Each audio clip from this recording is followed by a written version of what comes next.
ভালোবাসার জায়গা মদিনা, ভালো লাগা জায়গা মদিনা। আমি যখন হাত দেখাবো একসাথে তাকবীর হবে, ঠিক আছে তো? এমন তাকবীর দেবে যারা রাস্তায় ঘুরে ঘুরে বেড়াচ্ছে, এরা যেন একটু অন্তত এসে ভিতরটাই দেখে যাক যে কিছু একটা হচ্ছে, হবে তো? ভালোবাসার জায়গা মদিনা, ভালো লাগার জায়গা মদিনা, ভালোবাসার জায়গা মদিনা, ভালো লাগা জায়গা মদিনা।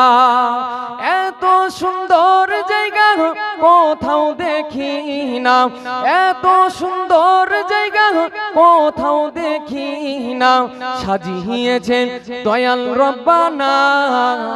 জোরে হবে না? আর একটু জোরে বলা যাবে না? ভালোবাসা জায়গা মদিনা, ভালো লাগা জায়গা মদিনা, ভালোবাসা জায়গা মদিনা।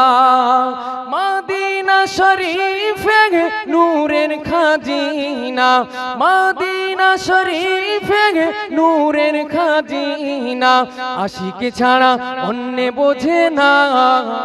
জোরে বলুন না।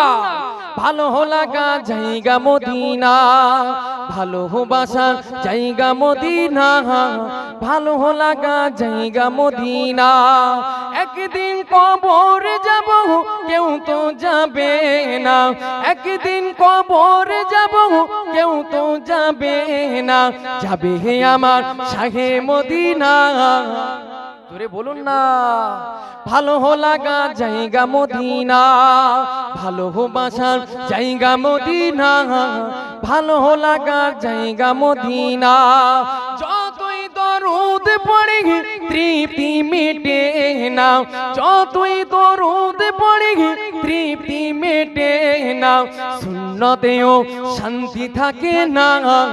ভালো লাগার জায়গা মদিনা, ভালোবাসার জায়গা মদিনা, ভালো লাগার জায়গা মদিনা।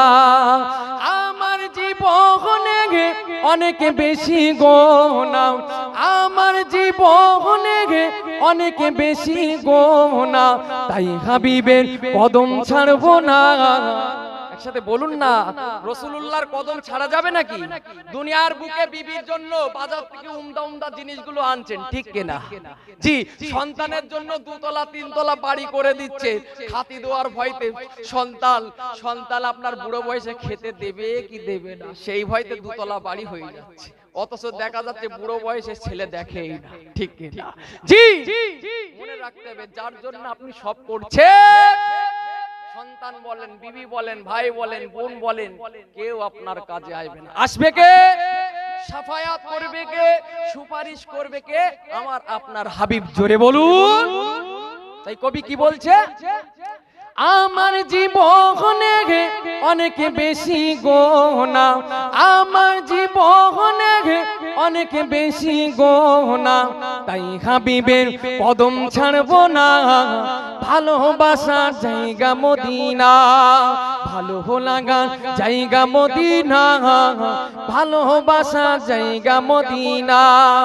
এত সুন্দর জায়গা কোথাও দেখি না, এত সুন্দর জায়গা কোথাও দেখি না, সাজিয়েছে দয়াল রব্বানা।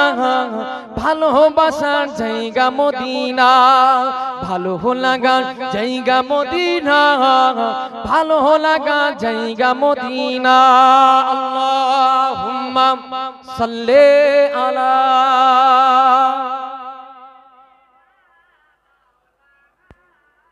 ওয়ালা আলি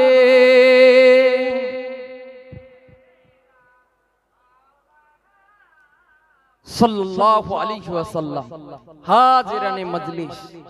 তাহলে আলোচনা আপনাদের কি আলোচনা করছিলাম মনে আছে তো আপনাদের? মহাব্বত কার করতে হবে?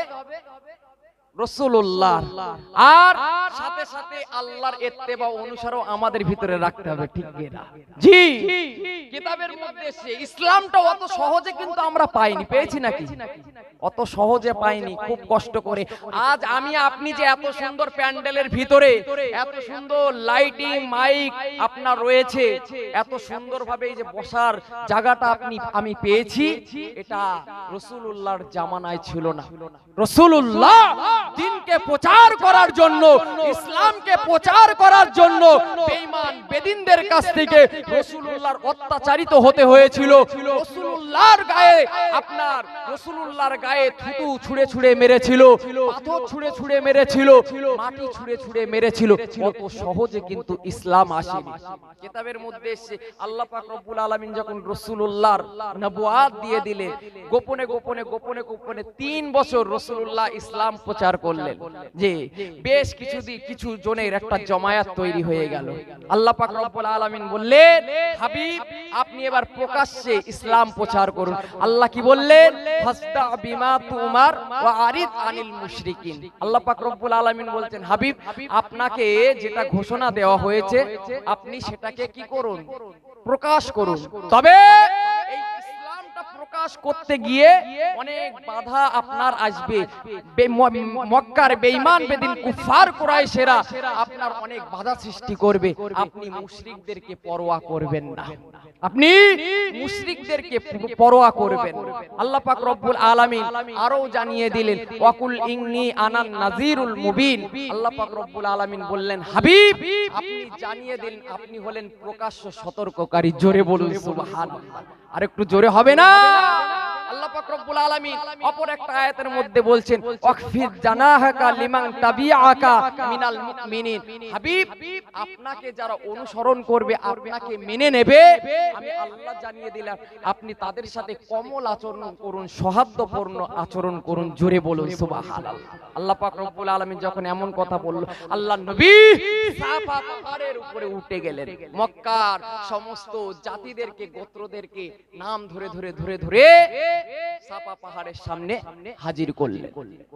মুসলমান ঘরে ছেলেরা, মেয়েরা, বাপেরা, ও নবী পাকের প্রেমিকেরা, আল্লাহ নবী আমার মক্কার সমস্ত গোত্রদের নাম ধরে ধরে একত্রিত করার পরে আল্লাহ নবী আমার জানিয়ে দিল, ওগো কুরাইশ ভাইরা, ওগো কুরাইশ ভাইরা, আমি রাসূলুল্লাহ তোমাদেরকে যদি এই সংবাদটা দিয়ে দিই যে পাহাড়ের অপর দিকে শত্রু বাহিনীরা তোমাদের সাথে মোকাবেলা করবে বলে, যুদ্ধ করবে বলে প্রস্তুতি নেওয়া শুরু করে দিয়েছে, তোমরা কি আমি রাসূলুল্লাহ আমার কথাটা মেনে নেবে? ও যুবকেরা, ও রাসূলুল্লাহর প্রেমিকেরা, ওই সময় মক্কার কুরাইশরা বলেছিল, কেন মানবো না? তুমি তো আল আমিন, তুমি তো সত্যবাদী, আজ পর্যন্ত তোমার কাছ থেকে কোনো রকমের মিথ্যা কথা শুনিনি।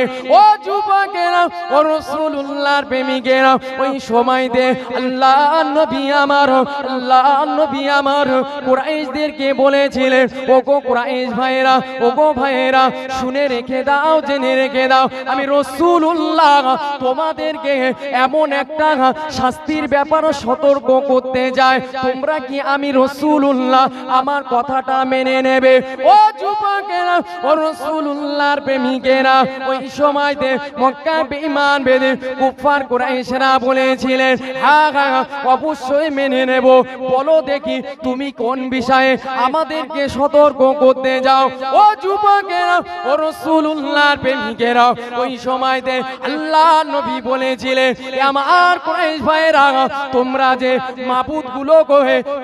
মাবুদগুলোকে পূজা করে থাকো, যে মূর্তিগুলোকে পূজা করে থাকো, আমি রাসূলুল্লাহ জানিয়ে দিলাম, ওগুলো যদি তোমরা পূজা করতে থাকো তোমাদের জন্য শাস্তিটা অনিবার্য হয়ে যাবে। তোমরা মূর্তিগুলো পূজা করা থেকে দূরে সরে আসো, এক আল্লাহকে আল্লাহ বলে মেনে নাও। ও যুবকেরা, ও রাসূলুল্লাহর প্রেমিকেরা, ওই সময়তে মক্কার বেঈমান বেদী কুফার কুরাইশেরা আল্লাহ নবীর কথা শুনে লাফ মেরে দাঁড়িয়ে গেলে, আল্লাহ নবীর চাচা আবু লাহাব তিনি লাফ মেরে দাঁড়িয়ে গিয়ে লুঙ্গিটা ছাড়া দিয়ে বলতে লাগলে, এ কওমের মানুষরা মুহাম্মদ পাগল হয়ে গিয়েছে, মুহাম্মাদের মাথা খারাপ হয়ে গিয়েছে, মুহাম্মাদের তারটা কেটে গিয়েছে। ও বলে কি দেখ, ও আমাদের বাপ দাদা ধর্মকে ছেড়ে দিয়ে নতুন একটা ধর্মের দিকে আহ্বান করছে। এ মক্কার মানুষেরা, তোমরা মুহাম্মাদের কথায় তোমরা পা দিবে না, মুহাম্মাদের কথা তোমরা শুনবে না, এখান থেকে চলে যাও। ও যুবকেরা, ও রাসূলুল্লাহর প্রেমিকেরা, আল্লাহ নবী কথা তারা শুনলো না, সেখান থেকে যে যার নিজের বাড়িতে পৌঁছে গিয়েছিলেন। আল্লাহ নবী সাফা পাহাড়ে উঠে বললেন, আমার কুরাইশ ভাইরা, তোমরা এক আল্লাহকে আল্লাহ বলে মেনে নাও, কিন্তু মক্কার বেঈমান বেদিন কুফফার কুরাইশেরা আল্লাহর নবীর কথা শুনলেন না। আল্লাহ পাক রব্বুল আলামিন আবারও ঘোষণা দিলেন, আনজির আশিরাতাকাল আকরাবিন।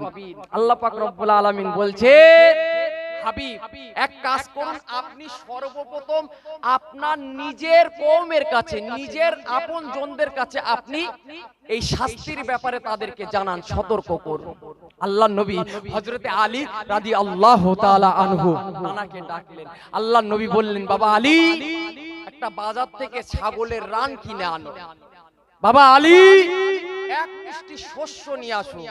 বাবা আলী, এক পেয়ালা দুধ নিয়ে আসো। আর আবু বকরের আর আব্দুল মুত্তালিবের যত সন্তান রয়েছে, আমি রাসূলুল্লাহ আমার দরবারে হাজির করো। হযরতে আলী রাদিয়াল্লাহু তাআলা আনহু বলেন, আমি আব্দুল মুত্তালিবের যত সন্তান রয়েছে আমি তাদেরকে ডেকে এনে দেখলাম কম বেশি 40 জন হয়ে গিয়েছে। আল্লাহ নবী সমস্ত নিজের আপন লোকদেরকে একত্রিত করলেন, লাইনে লাইনে দাঁড় করিয়ে দিলেন, কাতারে কাতারে দাঁড় করিয়ে দিলেন। আল্লাহ নবী ওই যে ছাগলের রানটা, ওটাকে দাঁত দিয়ে চিরে চিরে চিরে চিরে একটা পাত্রে রাখলেন। মুসলমান ঘরের ছেলেরা, মেয়েরা, বাপেরা, ও নবী পাকের প্রেমিকেরা, আল্লাহ নবী আমার সমস্ত নিজের গোত্রের মানুষদেরকে বললে, তোমরা একে একে একে একে এই গোস্তগুলোকে খেয়ে ফেলে দাও। ও যুবকেরা, ও রাসূলুল্লাহর প্রেমিকেরা, কিতাবের মধ্যে পাওয়া যায় আল্লাহর নবী সাহাবা হযরত আলী রাদিয়াল্লাহু তাআলা আনহু বলেন, আল্লাহ নবী যে একটা রান এনেছিল, ওই রানটা তো শুধুমাত্র একজন ব্যক্তির জন্যই যথেষ্ট, কিন্তু না না না না না, আল্লাহ নবী যখন ওই রানের গোস্তটা খেতে বললেন, একে একে একে একে 40 জন খেয়ে ফেলে দিলেন। আমি আলী দেখতে পেলাম, তারপরে ওই রানের গোস্তটা যেমন গোস্ত তেমনই রয়ে গিয়েছে। আর একটু জোরে হবে না? আল্লাহর নবী সাহাবা হযরতে আলী রাদিয়াল্লাহু তাআলা বলে, একটা রান, আপনারাই বলুন তো, একটা ছাগলের রান কতটা ওয়েট হতে পারে আর কতটাই গোশত হতে পারে? ওটা আমারই কুলাই না, ঠিক কি না? জি, হযরতে আলী রাদিয়াল্লাহু তাআলা আনহু তিনি বলে, আব্দুল মুত্তালিবের পুত্রদেরকে একে একে খেতে বললেন, 40 জন খাওয়া হয়ে গিয়েছে। তারপরে যেমন রানের গোশত তেমনই রয়ে গিয়েছে। জোরে বলুন না সুবহানাল্লাহ। হযরতে আলী রাদিয়াল্লাহু তাআলা আনহু বলেন যে এক পেয়ালা দুধ, আচ্ছা বলুন তো একটা পেয়ালা কতটা বড় হতে পারে? নাই আধ পা হবে, নাই এক পা হবে, তাই তো নাকি? জি, তাহলে একটা মানুষের জন্য এক পেয়ালা দুধ যথেষ্ট, ঠিক না? একটা মানুষের জন্য এক পেয়ালা দুধ যথেষ্ট। মুসলমান ঘরের ছেলেরা, মেয়েরা, বাপেরা, ও নবী পাকের প্রেমিকেরা, আল্লাহ নবী সাহাবা হযরতে আলী রাদিয়াল্লাহু তাআলা আনহু বলে, আল্লাহ নবী ওই এক পেয়ালা দুধ নিয়ে আব্দুল মুত্তালিবের এক একটা সন্তানকে খেতে বললে। ও যুবকেরা, ও রাসূলুল্লাহর প্রেমিকেরা, এক একজনা খেতে খেতে খেতে খেতে 40 জন পার হয়ে গেল।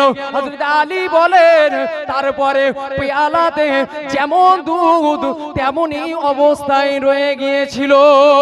ও ও যুবকেরা ও রাসূলুল্লাহর প্রেমিকেরা, কিতাবের মধ্যে পাওয়া যায় আল্লাহর নবী মেহমানদারি করার পরে, আল্লাহর নবী আমার মেহমানদারি করার পরে ওই সময়তে মক্কার নিজের আপন লোকদেরকে বলেছিলেন, এ আমার ভাইয়েরা, এ আমার কুরাইশ ভাইয়েরা, আমি তোমাদেরকে একটা কথা বলতে যাই, তোমরা কি আমার কথা মানবে?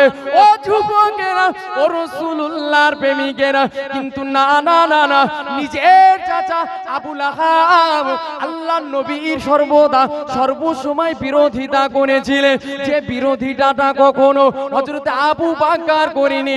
হযরত আবু বকর রাসূলুল্লাহর গোত্রের মানুষ না হলেও কখনো রাসূলুল্লাহর বিরোধিতা করেনি।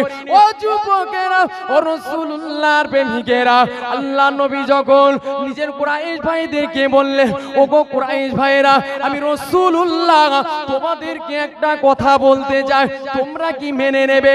ওই সময় মক্কার বেঈমান বেদিন কুফার কুরাইশেরা আল্লাহর নবীর কথাকে মেনে নিলেন না। আবু লাহাব আবারও বলতে লাগলে, এ আমার কুরাইশ ভাইরা, মুহাম্মদ আজ তোমাদের খাবারেও মনে হয় জাদু করেছে। না না না না, মুহাম্মাদের কথা শুনবে না, মুহাম্মাদের কথা মানবে না, তোমরা এখান থেকে চলে যাও। ও যুবকেরা ও রাসূলুল্লাহর প্রেমিকেরা, রাসূলুল্লাহর কথা তারা মানেনি, তারা সেখান থেকে চলে গেল।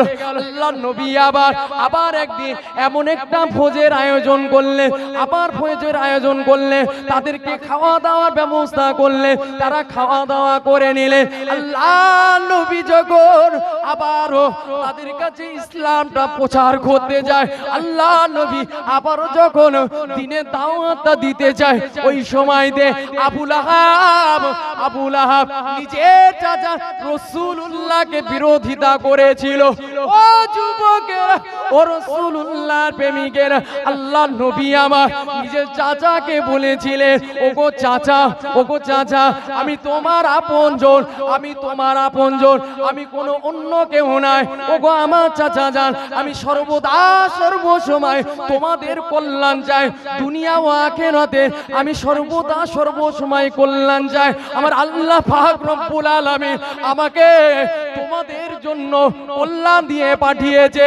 ও আমার চাচা জান, আমি রাসূলুল্লাহ, আমি জানিয়ে দিলাম, তুমি আল্লাহকে আল্লাহ বলে মেনে নাও, আমি রাসূলুল্লাহ, আমাকে রাসূলুল্লাহ বলে মেনে নাও। কিন্তু না না না না, রাসূলুল্লাহর কথা শুনিনি, রাসূলুল্লাহর কথা মানিনি, তারা সেখান থেকে যে যার মতো আবার বাড়ি ফিরে গেলে। আল্লাহর নবী ইসলামটা প্রচার করার জন্য কত কষ্ট করছে। আমার গুনাহগার উম্মাত আলীগুলো জাহান্নামায় চলে যাবে না, আমি রাসূলুল্লাহ সহ্য করতে পারবো। মুসলমান একটু ভেবে দেখুন, কোন রাসূলের উম্মাত আমরা। রাসূলুল্লাহ এত কষ্ট করার পরেও বেঈমান বেদিনরা রাসূলুল্লাহর কথাকে মানে।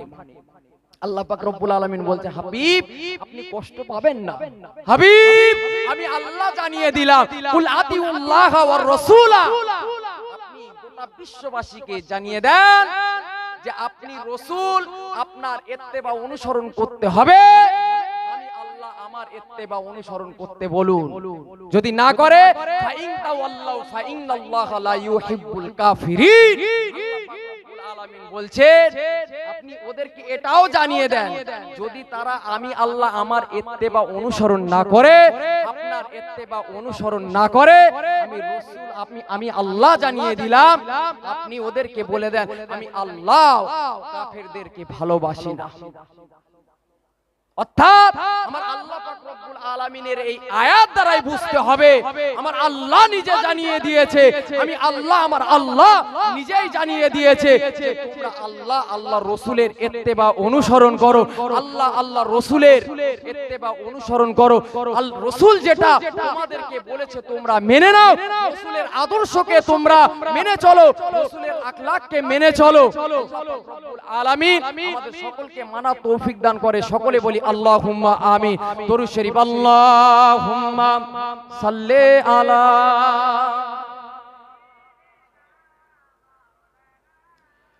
ওয়ালা আলি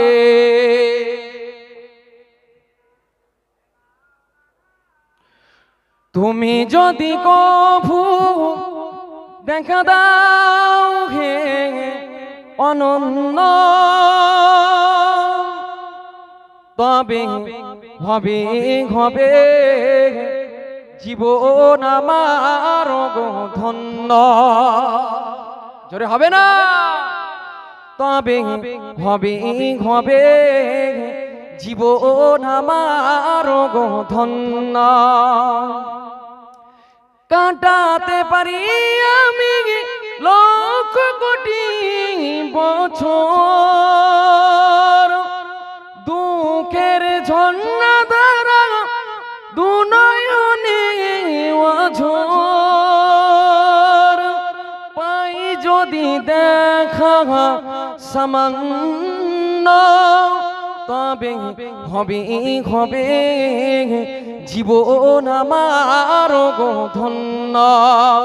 তবে হবে হবে জীবন আমার গো ধন্য। তুমি যদি কভু দেখা দাও হে অনন্য, তবে হবে হবে জীবন আমার গো ধন্য। তবে হবে হবে জীবন আমার গো ধন্য। আল্লাহুম্মা গজল বলবো তা গলা এখন বুঝতে পারবে না, পিছন নিচ্ছে আমাদের এই গলা যদি বসে যায় অসুবিধা। মাইকে পিছন দাও।